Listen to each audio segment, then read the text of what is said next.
Welcome back to another episode of Farming Dislikes.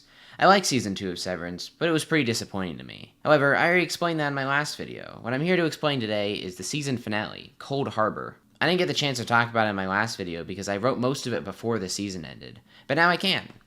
I don't like this episode very much. Don't get me wrong, the production is absurdly good. The cinematography, camera work, lighting, holy shit, it's some of the best I've ever seen, and the acting is incredible.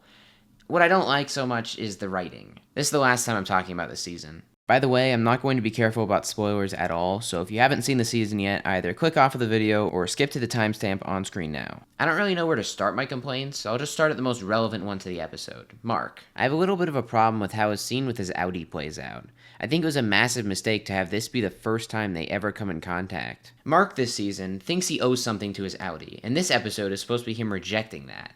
So it feels really muddled when this is literally the first time they've ever come in contact. Their dynamic was never built up in the first place, so when it comes tumbling down here, it doesn't really work for me. Audi Mark also comes off here like a self-centered douche. All he wants is to get his wife back. He even offers any Mark a way out of literal slavery, but somehow manages to come off like a complete dick. Of course, this was needed because the writers wanted conflict between the two of them, and I assume they didn't know how to get it otherwise. It's also rather goofy to me that Audi Mark didn't take the time to convince any Mark that he wasn't malicious. They had all night, bro. They had all the time in the world to convince any Mark of their plan, but instead they chose to get mad at each other because reasons? The conversation ends with any Mark threatening to not save Gemma if they don't take him to the severed floor immediately, so of course they do. Mark, now at the severed floor, considers his options. He can either save Gemma and Lumen goes down, technically speaking killing all of the innies with the overtime contingency, or he can not save Gemma and Lumen probably kills them anyway. It's a lose-lose situation for him. So what does he decide on? He saves Gemma, but he doesn't go with her. What?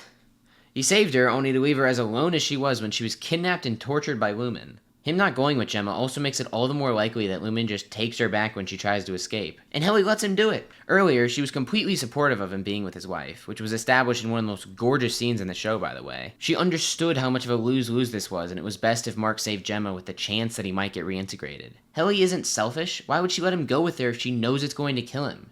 Obviously, she's not his babysitter, but she could have at least said something instead of immediately running off with him like high school sweethearts.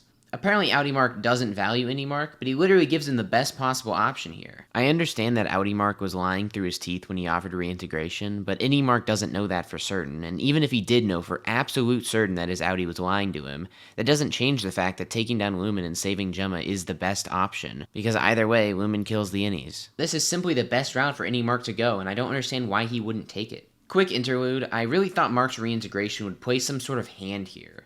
I made a pretty big point in my last video that this season makes Mark's reintegration almost entirely useless. I wrote that before the season finale, but this makes it even worse. Mark's innie and Audi are closer than ever. He's at least a quarter reintegrated, but he still doesn't feel a thing for Gemma? I thought Mark's reintegration sickness would act up when he's saving Gemma or something like that. Something to make that entire season plotline mean something. But no. It ultimately means nothing outside of being a plot device to create tension between Innie and Audi Mark. Now that we've covered all of that, let's get into some plot holes, starting with Dylan. Okay, let me set the stage. Helly trapped Milchick in the bathroom. I'm not even going to try and explain how silly it is that Milchick fell for this, but she's holding the door shut. Now, let's ignore that she would easily get overpowered by the towering figure that is Milchick. Right at the exact moment Milchick seems to be breaking through, Dylan drags a fucking vending machine in front of the door. I can't make this shit up. How did he know Milchick was trapped in the bathroom? How did he immediately think to push a fucking vending machine in front of the door? How did he do it so quickly? Did he start pushing it before Milchick was even locked in there in the first place? The bat signal! Quick, push that vending machine in front of the bathroom door. I forgot to mention the marching band. Apparently, the severance procedure is super controversial, so how do they manage to get an entire marching band to sever themselves? Also, why would they use them for a celebratory gimmick instead of, I don't know, security? Oh yeah, let's talk about security. There is no security in this entire show. Why? How? This is like the most locked down place ever and they don't bother to throw some security down? This was already a problem in Season 1, but it's made 10 times worse here by the fact that this is the single most important day in all of Lumen history, and in their opinion, in human history. It makes absolutely no sense that they wouldn't have security, especially when they're willing to hire an entire marching band for this special occasion. Well, actually, the reasons are pretty glaring. They didn't do the marching band stunt for the innies, they did them for us. sacrificing writing quality so Twitter can have a cool scene to talk about for a little bit longer. There was no security because that's exactly what the plot demanded. The only time there is some sort of guard effort, it's Drummond, who was absolutely necessary in Mark obtaining blood samples to get to Miss Casey. Speaking of Drummond, the Goat Lady is randomly shoved into the plot and she betrays Lumen by killing Drummond. Yet, she hasn't been built up as a character at all, so her betraying Lumen isn't a satisfying moment for me. We've seen one scene with her in it so far. Why should I care about her off-screen arc? Even more so, this is the same dude who Milchick has had a rivalry with for the entire season, and they throw that rivalry aside to instead kill him off for a comedic moment, and so he can act as a plot device for Mark to get to Miss Casey? What a waste. I think it's also worth mentioning that Drummond's death was the first death and first murder that took place on the severed floor, and they play it off like a joke. I won't lie, the scene where Mark accidentally kills him is fucking hilarious, but this comedic tone shows such blatant disregard for the massive weight this moment has.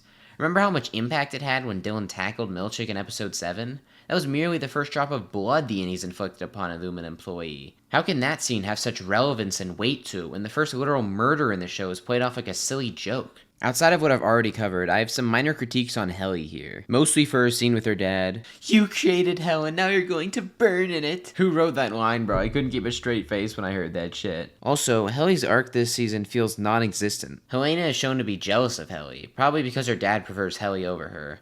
So she plays as Helly until getting caught by Irving. Then, Helena is shown in episode 9 with her dad, presumably setting something up for this episode, but there's nothing. Her dad shows up at Helly's work and gives some expositional monologue about how she has Kieran her and leaves. Helena isn't even shown here. There's no climax to her seasonal arc. It's just saved for next season. It felt super disappointing considering how little character work Helly had this season anyways. The next complaint is something I've heard a few people talk about already, the numbers twist.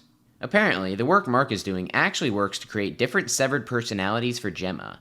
This on its own is a pretty solid twist. It makes sense, sorta, but what does that do for the rest of the cast? What work are they doing? If Lumen doesn't need them after Cold Harbor, and Mark was the only one to work in Cold Harbor, then why are the rest of them even here? Even if there is a very reasonable answer to all of that, this episode works to answer 1/100th of a question that's been built up for the entire season, and ending it on a note that makes the other Innies feel useless is an odd decision in my opinion. Also, how are any of the Innies getting work done? Whenever we see them, they're not even at their desks. There's almost no actual working scenes in the entire season outside of when they're absolutely necessary. Maybe they just did it all off screen, but season 1 set the precedent that the writing team is incredibly able to balance the Innies' work with the plot and their respective character arcs.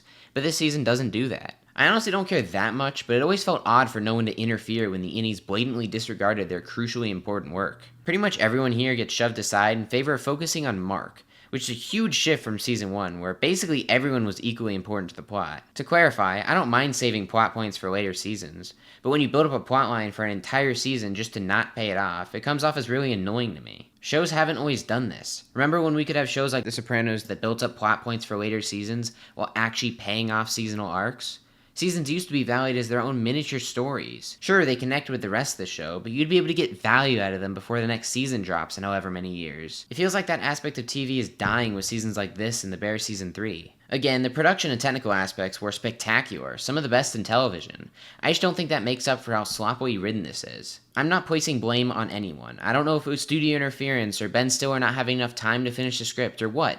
I'm merely pointing out flaws that bothered me. If you enjoy this more than me, I am glad. I'm not even trying to convince you to agree with me, I'm just putting my perspective out there. I felt I had to clarify considering the storm of hate my last Severance video brought me. If you like this video, consider subscribing. The last video was really good for my channel and I'm trying to keep up the momentum. I've been trying to say this line for like 10 minutes. I don't know why I can't say it. If you liked this video, consider subscribing. The last video was really good for my channel and I'm trying to keep up the momentum. There we go. I did it. Severance Season 2 just finished premiering. It's really hit the mainstream since Season 1, and critics and audiences alike seem to adore it on the level of the first season. But I can't help but disagree.